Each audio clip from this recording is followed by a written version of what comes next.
How do I get from point A to point B in a video game? That might sound like a simple question, but controlling a character in a video game is a very complex issue for the designer to figure out. It's this intricate problem where you have to adjust all these small technical elements just for something that feels right. My good buddy Checkpoints over at the Checkpoints show just made a video on the topic, and it's got me thinking, what makes movement in a video game good? Well, I don't know, it's hard to explain, so... Super Mario Bros. 1985. Back in the day, things were a little different. You could only move left, right, and jump, but even still, the speed and height of your jump can severely impact the feel of the game. And how does it feel? Controversial opinion, Mario 1 feels awful. It's so slippery and icy, and jumps feel floaty yet robotic at the same time. I have never beat this game because it just feels so bad to play. And also, you have to play the game on the NES controller. Guys, come on.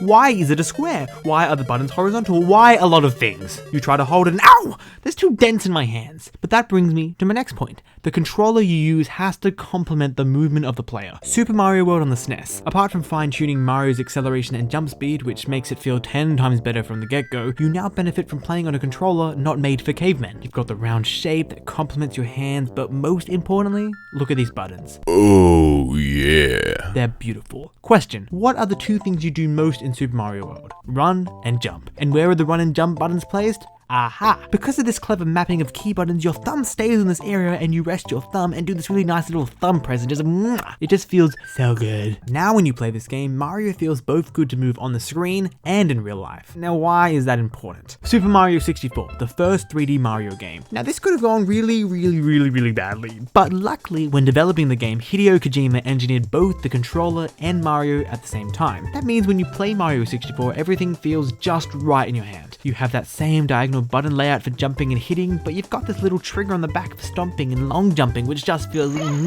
so good. And of course, this bad boy, 360 degrees full analog control. Now while this might feel good in person, in the game it's a different story. In the first few levels, which are a giant sandbox, Mario feels great. You're long jumping, backflipping, grabbing coins, and everything feels amazing. Then in these later stages, fuck! Everything is so tight and cramped, and Mario either speeds up too much or not enough, and he jumps kind of stagnate in the air, or you can't get enough momentum to a side flip. This takes me to my second point. You could have the most amazingly controlled character ever, but you need the level design to complement it. Remember how I said Mario's movement started off really bad, but then they kind of fixed it along the way? Well, the big brain geniuses at SEGA somehow started off pretty much perfect with Sonic the Hedgehog. It is so fun to move Sonic as you have to gain momentum and speed to get these exhilarating rushes of adrenaline, just like woo! And then in their second game, they give you even more tools to get faster, quicker, and they cut the fat of the first game in terms of slow level design, and they make things faster and better. The loops, the downward descents, the small little tunnels, the well-placed enemies and obstacles, I love it! The design of the level is perfectly crafted for Sonic to move and feel as fast as possible, and it feels so good, and then pop, Sonic CD. It's like they went back 5 steps. The spin dash is no longer here, now it is the super peel out. Bro. And level design, who the fuck designed these levels? Me? They are so cluttered and disorientating and confusing, and you hit a wall every 5 seconds? Bro. Then there's this time travel mechanic which completely kills all sense of momentum, both in terms of your speed and the pacing of the game?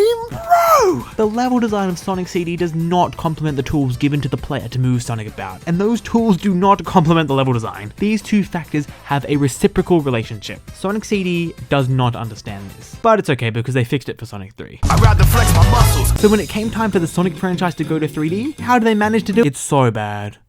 It's so bad. Well, actually, to be fair, Sonic Adventure and Sonic Adventure 2 control Sonic pretty well. There is a bit of jank and clank, but Sonic has some weight to him and has a nicely tuned acceleration speed which makes things feel nice. The levels, for the most part, actually complement Sonic's moveset, especially in the first game when you have more freedom to explore. And in Adventure 2, they really focus on making you feel as fast as possible. It's pretty good, to be honest. And then you get to Sonic Heroes and they turn that acceleration speed to 11 and from there, the Sonic series just continues to struggle forever and ever on how to make you move. You go from slippery to slow and broken, and then to a pretty good new idea with this boost gameplay, but slow ass werehog, maybe the best controlling boosting ever, and Mario Galaxy ripoff. Okay, so some of these games didn't transition so nicely into the third dimension, but what are some examples of games that do? The Legend of Zelda. In the first game, you can only move in 4 directions, and to attack, you have to do this little nyeh, like a little stab, right? It doesn't feel great, and even with this band-aid solution of giving you a ranged projectile at full health, Zelda 1 doesn't feel still great to play. So in Zelda 2, they completely changed the game and, like, it feels better to control Link, but everything else sucks, so... But in the real Zelda 2, A Link to the Past, they naturally evolved Link's movement. Now, you can move diagonally, and you can swing your sword instead of doing a little nyeh, and they introduced this new move called the spin attack, hitting all 8 directions at once. Pretty neat, right? Well, in Ocarina of Time, the first 3D Zelda game, which again could have gone so wrong, they naturally evolve his movement again. Being in 3D, Link can now walk in any direction, but now he can also roll, backflip, and side jump, but not naturally jump. Why? Because he doesn't need to. In beta footage of the game, you can see that they did have an awkward jump at some point, but what's the point? In Ocarina of Time, Link has what is called context-sensitive actions, or in baby terms, when he runs to a ledge, he automatically jumps. The designers realized that Link isn't going to need to jump a lot, and so designed the game around ledges being automatically jumpable. And look, Nintendo got it pretty much right from the start. Link's moveset didn't change at all until Breath of the Wild, where he finally was given a jump button. But in Breath of the Wild, it makes sense. You're jumping onto walls to climb and jumping off towers to glide, and it makes sense. So, if the movement feels good, and the level design complements it,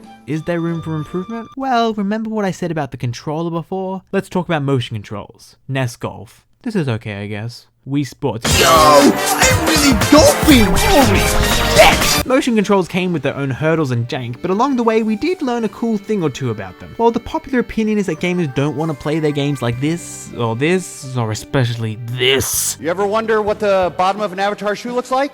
Well, bam! There it is. Motion controls did give us one cool thing that is on its way to becoming a staple, gyro aiming. The old Zeldas, you go to aim and it's like, ugh, this sucks. Why do I want to die? But then in the remakes, it's like, zip, boom, yada bing, bada boom, you're dead. It can't be stated enough how such a simple quality of life improvement can make a game feel so much more fresh and fun. Despite a few annoying changes, I will play Ocarina of Time and Majora's Mask on the 3DS any day because that gyro aiming beats playing anything on the Nintendo 64 controller. Ugh. Let's speak about that for a second. Remember how I said the controller makes or breaks the way you feel in a game? Well, the N64 controller when playing Mario 64 feels like this.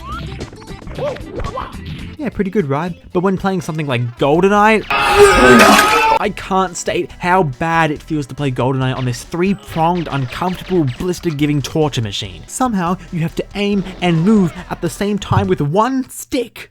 What? This is just the absolute worst way to play any video game ever. But did you know that you could hook up a second controller to GoldenEye to make it feel more like a modern shooter? Which, by the way, after like Halo, I guess all FPSs kind of felt good on a controller. But it's still not ideal. So I guess this means GoldenEye is forever doomed to feel bad.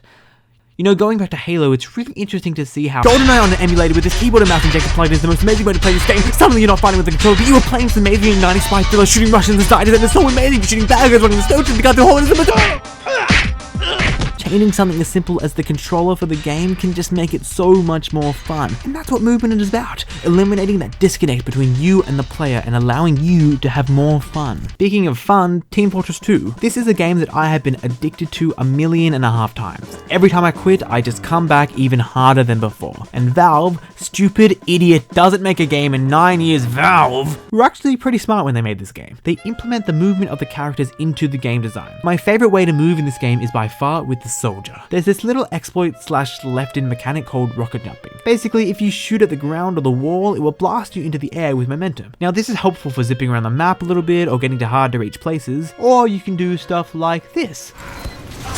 Oh damn! Suddenly, the skill ceiling for this game has just raised infinitely high. People dedicate hours upon hours learning the rollouts for every map so that they can just rocket jump their way insanely fast into battle, or get these cool kills with the shovel. It makes the pretty slow walking soldier a speedy force to be reckoned with, but it does require great dedication from the player. Speaking of adrenaline enabled through the speed, Spider-Man on the PS4 is maybe one of the most amazing examples. I hate to use this phrase, but it really does make you feel like Spider-Man.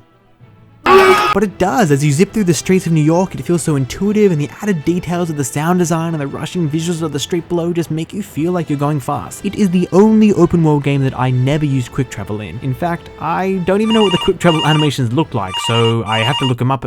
Sorry guys, give me a second. Hello? Hi, Heats, Snugboy, baby, listen to me. What if I told you that this isn't the best that Spider-Man has ever felt? Wait, are you joking? It feels and looks so good. I mean, look for yourself. Don't get me wrong, this game does look great, but it does suffer from a sense of forced momentum. Whenever Spider-Man decides to jump off the ground and start swinging, you start seeing him being dragged towards the web. There'd be no reason for him to be dragged like this. It's almost like there's a magnetic force. Yeah, well, yeah, okay, like it does look a little bit dodgy, but like... And the game is too fascinated on making you look good, which isn't wrong, but it hinders the movement a little bit. Now take a look of my example of Web of Shadows and how it should be done correctly. Yes, the game is possibly worse than Spider-Man PlayStation 4 in every single way. Je suis un chat noir. This game gives you so much speed and control over Spider-Man that it just feels so great to be able to get through New York with. Okay, yeah, I get that, but don't you think he feels too lightweight? The mass and speed of Spidey in the PS4 game is part of why it's so fun. He feels kind of heavy, but he can spring about at these high speeds, you know? Yeah, but what's more important, Spider-Man looking good or feeling good? Like in the PlayStation 4 version, whenever you want to squeeze through small gaps mid-swing, Spider-Man gets stuck in a magnetic-like force which just looks and feels so unnatural. But in Web of Shadows, if you want to do anything cool like swinging off a post or even perching on a building, it's entirely down to the player's level of mastery of the controls. Pressing the button exactly at the right time and making sure that they're able to time their swing and know exactly where to go from there. Even in Spider-Man 2, which was the first physics-based web swinging, you're light, but you're also nimble, and this is what makes it so fun to swing through the world. Well, yeah, but... yeah, you're not wrong. Yeah, shut up, dickhead. Oh. They've hung up. Well, anyway, you guys should definitely go check out Checkpoint's channel. They do weekly video essays on games and they are so passionate about the content they are making. It is really great stuff and obviously they're a lot smarter than I am. I said I was smart. But what do you guys think? Did I get something wrong or right about the games I brought up? Is there a game I didn't mention that I should have? Let me know down in the comments below what you thought and how I, as always, exude big virgin energy. And if you could click the like and subscribe button, that would be pretty sick too. Stay snug, guys. See ya. Gamers deserve the vote. I am not! Fight for gamer rights.